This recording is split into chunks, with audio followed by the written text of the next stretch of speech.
यहाँ पर हम लेकर आ गए हैं क्लास 12th हिंदी का पेपर, जो कि आपकी बोर्ड एग्जाम 2024 के लिए है। आप चाहते हैं कि ये 100 में से 100 नंबर आए, तो आप इस पेपर को तैयार कर लीजिएगा। पूरा का पूरा आपको 100 में से 100 नंबर एग्जामिनर देगा। आप देख सकते हैं यहाँ पे 3 पेपर कोड हैं। आपको हर साल पेपर कोड के बताएंगे, टेंशन मत लीजिएगा। 302 जेडीएच पेपर कोड है, ये 302 एचबी पेपर कोड है, ये 302 जीडी पेपर कोड है। हर एक पेपर कोड का आपको सोल्यूशन भी बताएंगे, वो भी आपके अपने यूट्यूब चैनल एसके स्टडी पर। अगर आपकी डिमांड है कि सर जो ये सब पेपर हैं आप पेपर कोड का आंसर बता दीजिए पूरे पेपर का, तो वो भी मैं लेकर आऊँगा। आपको क्या करना है, केवल कमेंट करना है और वीडियो को शेयर करना है और वीडियो को क्या कर देना, लाइक कर देना है। अगर आपका सपना है 100 में 100 गेन करने का, तो ये 100% पूरा होगा, क्योंकि अब आपके साथ एसके स्टडी जुड़ चुका है आपको ये 100 में 100 नंबर दिलाने के लिए। सो यार प्लीज़, वीडियो को लाइक नहीं किए तो वीडियो को लाइक करो। आज का वीडियो लाइक टारगेट 10,000 है और मुझे आशा है कि आप लोग 10,000 लाइक करवा देंगे। अभी आपकी हाफ ईयरली एग्जाम की तैयारी करवाएंगे, बोर्ड एग्जाम के साथ साथ हाफ ईयरली भी अच्छे से करिएगा, बिल्कुल भी आप परेशान मत होइएगा। तो यहाँ पर पूरा इस हिंदी के पेपर को पूरा 100 में 100 देखने वाले हैं।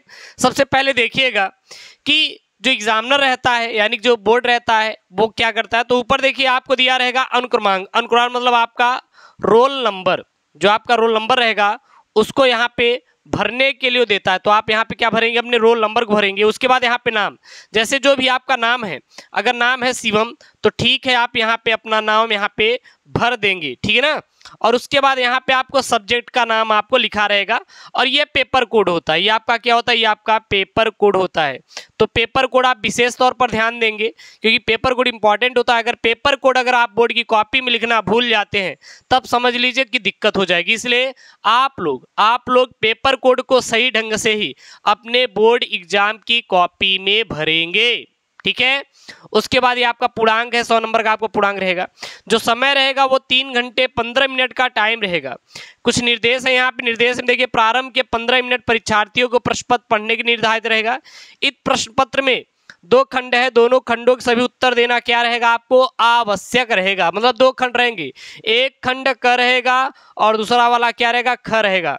दोनों आपके 50-50 यानी टोटल आपके कितने 100 नंबर के रहने वाले हैं। 100 नंबर के आपके रहने वाले हैं। ये सब वायरल पेपर आप तैयार कर लीजिएगा, यहीं से आपके बोर्ड एग्जाम में आने वाले हैं, इससे बाहर आएगा नहीं एक भी आपका। तो सबसे पहले खंड क की बात करें तो खंड क में पहला देखिए बहुविकल्पीय प्रश्न यहाँ पे, आचरण की सभ्यता निबंध के लेखक हैं। खंड क में पहला में 5 प्रश्न आएगा। तो यहाँ पे आचरण की सभ्यता के निबंध के लेखक कौन है, आचार्य रामचंद्र शुक्ल, महावीर प्रसाद द्विवेदी, अध्यापक पूर्ण सिंह या संपूर्णानंद।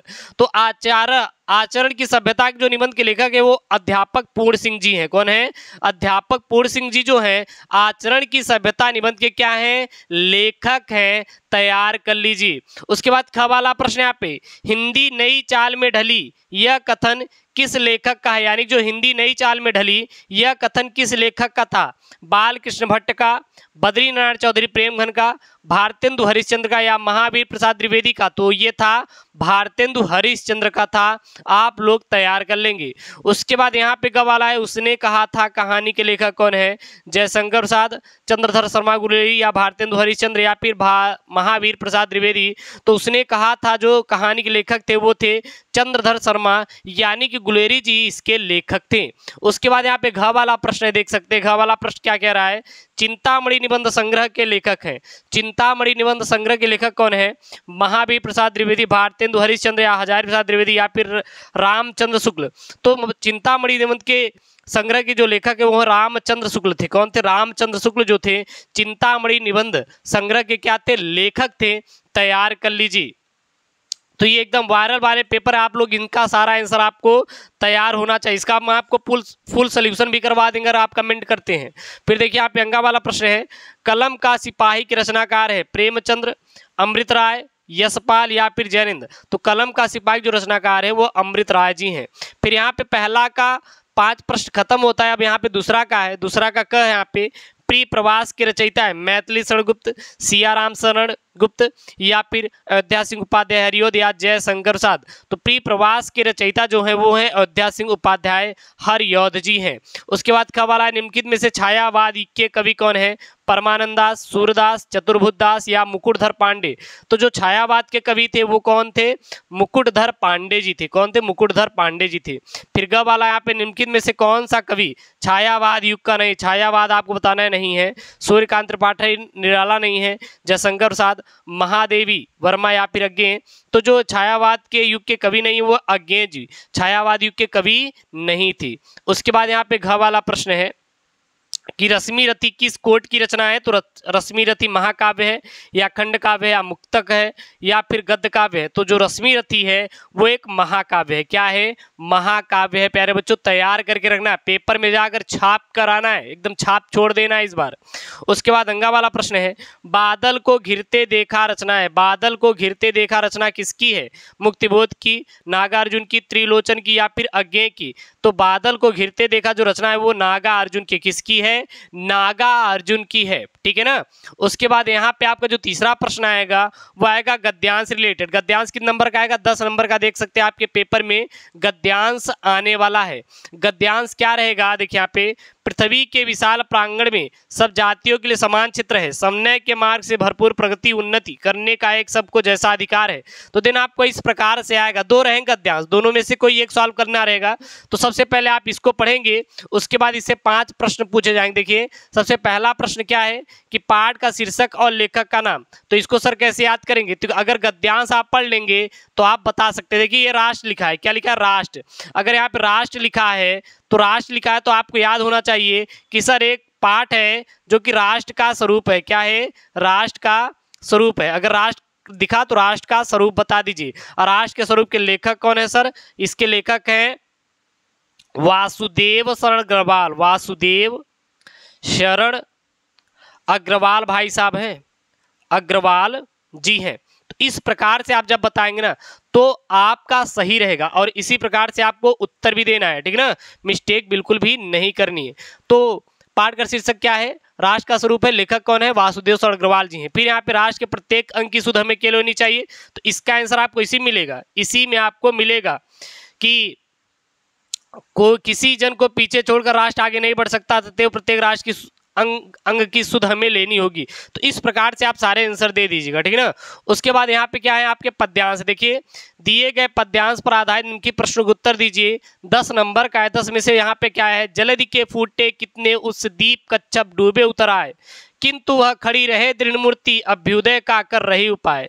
शक्ति के विद्युत कण जो व्यस्त विकल विखरे हो निरुपाय, समन्वय उसका करे समस्त विजयनी मानवता हो जाए। तो यहाँ पे क्या है? यहाँ पे है पद्यांश और इस पद्यांश से आपके टोटल कितने प्रश्न पूछे जाएंगे? 5 प्रश्न करेजा लोग पूछे जाएंगे। सबसे पहला प्रश्न कि कवि और कविता का नाम लिखना है, रेखांकित अंश की व्याख्या करना है, दृढ़ मूर्ति से किसकी मूर्ति से आशय है, उत्स और अभ्युदय शब्दों का अर्थ लिखना है और द्वीप कच्छप में कौन सा अलंकार है। तो इस प्रकार से आपके प्रश्न बनने वाले हैं।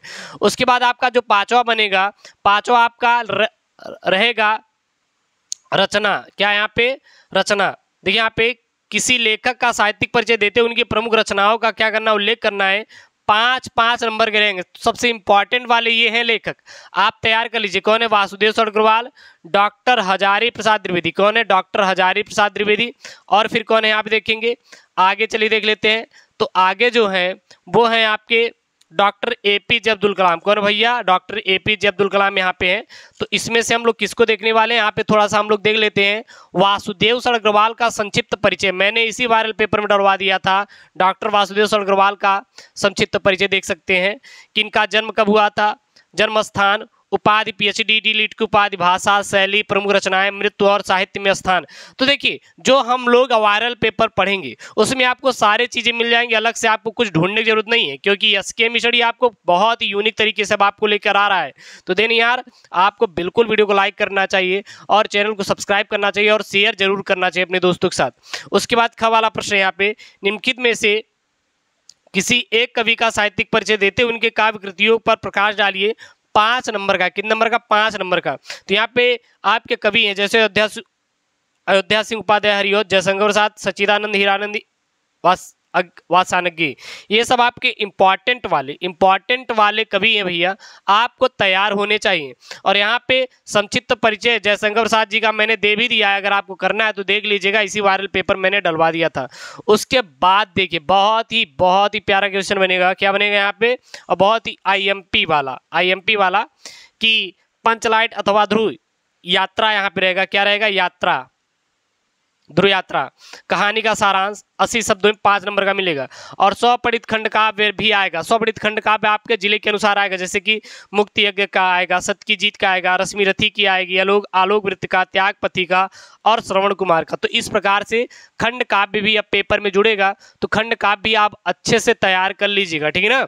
और फिर यहाँ पे खंड खा आएगा, वो क्या आएगा आपका, संस्कृत का गद्यांश आएगा भैया। संस्कृत का गद्यांश मैं करवा रहा हूँ चैप्टर वाइज, आप एसकेएम स्टडी यूट्यूब पे चले जाइए, चैप्टर वाइज गद्यांश चालू है, आपको मिल जाएगा, जाके पढ़िए और वहाँ से गद्यांश तैयार कीजिए। यहाँ पे 8 का क है, क्या यहाँ पे दिए गए संस्कृत गद्यांश में से किसी एक का संदर्भ सहित हिंदी अनुवाद कीजिए। 7 नंबर का ये गद्यांश है, 7 नंबर का। तो देखिए संस्कृत का अथकैत शकुनी है, सर्वे शाम से लेकर कहाँ तक है, महाम न रोचते तक है, इसका आपको हिंदी लिखना रहेगा और संदर्भ लिखना रहेगा। तो मैं आपको तरीका बता दूंगा कैसे लिखना है, आप टेंशन मत लीजिएगा। उसके बाद यहाँ पे पद्यांश आएगा 7 नंबर का, तो 7 पद्यांश और 7 गद्यांश, टोटल आपको 14 नंबर यहीं से आपको मिल जाएगा, ठीक है ना। तो टेंशन नहीं लेना है यार, बिल्कुल टेंशन नहीं लेना है, टेंशन आपको नहीं लेना है, क्योंकि जब हम हैं तो पूरा आपको करवा देंगे, तो टेंशन आप क्यों लेंगे, बिल्कुल भी नहीं लेना है। उसके बाद देखिए मुहावरा आएगा, क्या आएगा आपका, मुहावरा आएगा। देखिए यहाँ पे निम्नलिखित मुहावरे में से किसी एक का अर्थ लिख के वाक्य प्रयोग कीजिए, 2 नंबर का आएगा। जले पर नमक छिड़ना, आग का तारा होना मतलब कि अति प्रिय होना, अपना उल्लू सीधा करना मतलब अपनी काम निकालना, हवा से बातें मतलब करना मतलब कि बहुत तेज से चलना, ठीक है ना। उसके बाद 10वां यहाँ पे अपठित पद्यांश, गद्यांश पद्यांश का उत्तर दीजिए। और संधि विच्छेद और विभक्ति एवं वचन के स्थान पर, ये देखिए ये आपका नया आया हुआ है, तो इसको आपको मैं करवा दूंगा 5 नंबर का, ये नया आया हुआ है, ये आपका अपठित गद्यांश आया है, ये नया जुड़ा हुआ है, तो इसको मैं आपको करवा दूंगा, आप टेंशन मत लीजिएगा, ठीक है ना। उसके बाद 11 का यहाँ पे निम्नलिखित शब्द युग्मों का सही अर्थ चयन करके लिखिए। 4 दिए, जैसे कि अविराम, तो अविराम मतलब क्या होता है, लगातार होता है, यानी कि लगातार, या फिर बिना रुके। अब अविराम मतलब क्या होता है, सुंदर होता है, क्या होता है, सुंदर होता है। विहग और विहंग, तो विहग मतलब क्या होता है, पक्षी होता है, और आकाश होता है। तो ये आपके शब्दयुग में 2 नंबर के आएंगे, इसको यार तैयार कर लीजिएगा। उसके बाद ख वाला आएगा यहाँ पे, निम्नलिखित शब्दों में से किसी एक शब्द के 2 अर्थ लिखिए, 2 नंबर का आएगा। सीखा, पुनः, पक्ष और कांड, तो ये आपके आएंगे। तो इसमें से आपको एक शब्द के 2 अर्थ लिखना है। जैसे पक्ष का क्या होता है, कांड, कांड मतलब कोई भी, मतलब कोई काम होता है, गड़बड़ा जाता है, वो भी कांड होता है। या फिर एक चौपाई है, जैसे कि आप देखिए सुंदर कांड हो गया, तो ये सब है। उसके बाद यहाँ पे है वाक्यांशों के लिए एक शब्द का चयन कीजिए, 2 नंबर का आएगा। ये भी रास्ता दिखाने वाला मार्गदर्शक कहलाता है, जिसका कोई अंत ना हो उसे हम लोग क्या कहते हैं, अनंत कहते हैं। क्या कहते हैं आप लोग, अनंत कहते हैं। उसके बाद यहाँ पे देखिए निम्नलिखित में से 2 वाक्यों को शुद्ध करके लिखना है, 2 नंबर का यहाँ पे। श्याम और मोहन बात कर रहा है, यानी श्याम और मोहन बातें कर रहे हैं। उसके बाद यहाँ पे प्रधानाचार्य जी ने हस्ताक्षर कर दिया, मैं गृह कार्य कर लिया, चंद्रमा आकाश में निकलता था, तो निकलता था नहीं बल्कि निकलता है, यहाँ पे था के स्थान पे है हो जाएगा। फिर रस छंद अलंकार, ये बहुत इंपॉर्टेंट रस छंद अलंकार यार, ये बहुत इंपॉर्टेंट रस छंद अलंकार। देखिए श्रृंगार रस अथवा वात्सल रस का स्थायी भाव और उदाहरण सहित परिभाषा लिखिए। यमक अलंकार, रूपक अलंकार का लक्षण उदाहरण लिखिए, 2-2 नंबर के हैं सब। चौपाई छंद और सोटा छंद का मात्रा सहित लक्षण उदाहरण लिखिए, 2-2 नंबर के हैं सब।